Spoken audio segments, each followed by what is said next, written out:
All right, so today we are taking a deep dive into something really fascinating, a real head-scratcher. A centuries-old mystery. It's called the Voynich Manuscript.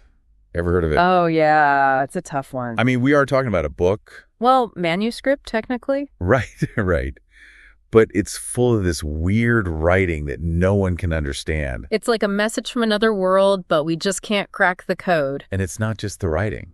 There's all these illustrations, too, plants and stars and things. But none of them look quite like anything we know. Okay, so let's start with the basics. What do we actually know about this thing? Like, how old is it?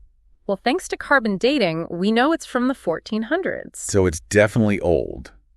But what is carbon dating exactly? How do they know that? It's a pretty cool scientific process. They look at the decay of radioactive carbon in the manuscript. So in the paper or the ink? Yeah, the parchment, the ink, any organic material. And because this decay happens at a known rate, they can calculate how old it is. But couldn't someone fake that?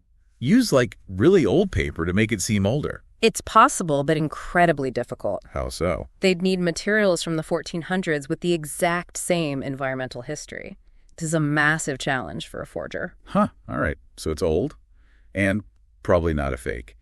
But how did this thing even surface? Who found it? Well, the earliest confirmed owner was a guy named Georg Beresch, an alchemist back in the 1600s. Wait, an alchemist? Like someone who tried to turn lead into gold? Exactly. That's wild. So even back then, people were already scratching their heads over this book. And that's just the start of the mystery. We have no idea how he got it.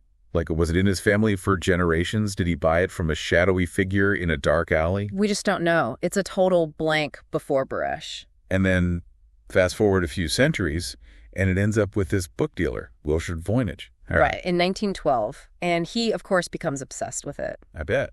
I mean, who wouldn't be? He even came up with a couple of theories about who might have written it. Oh, spill the beans. Well, he thought it could have been Albertus Magnus, another famous alchemist. I've heard that name.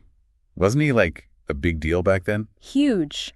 Or maybe Voynich thought it was the work of Roger Bacon. Bacon? Like the philosopher? Yeah, but he was also a scientist. He dabbled in optics, languages, all sorts of things. So both of these guys were pushing the boundaries of knowledge in their time. Makes you wonder what secrets this manuscript could hold. Exactly. People have speculated about lost medical knowledge, philosophical insights, even alien technology. Okay, hold on. Alien technology. That's a bit out there, don't you think? I mean, sure, it's a long shot.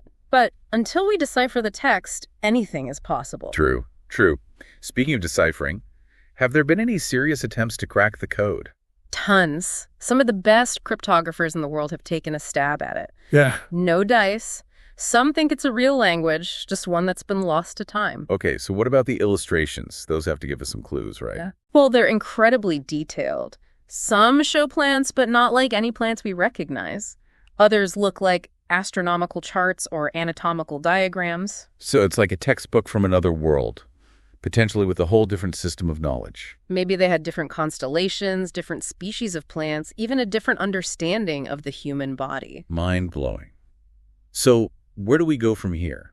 Is this just a puzzle we're destined never to solve? It's hard to say. But even if we never fully crack the code, the Voynich Manuscript still serves a purpose. How so? It reminds us that there's still so much we don't know, that there are mysteries out there that challenge our understanding of the world. It's like a giant question mark, daring us to keep searching for answers. Exactly. And who knows, maybe someday someone will finally unlock its secrets. But even if they don't, the journey itself is valuable. It pushes us to think outside the box, to question our assumptions, and to remain curious about the unknown. Well said. And that's what this deep dive is all about, exploring the mysteries that make us go, huh? And folks, the Voynich Manuscript is definitely one for the books. So the next time you're feeling like you've got it all figured out, remember there's a book out there that no one can understand. Keep that sense of wonder alive and keep exploring the unknown.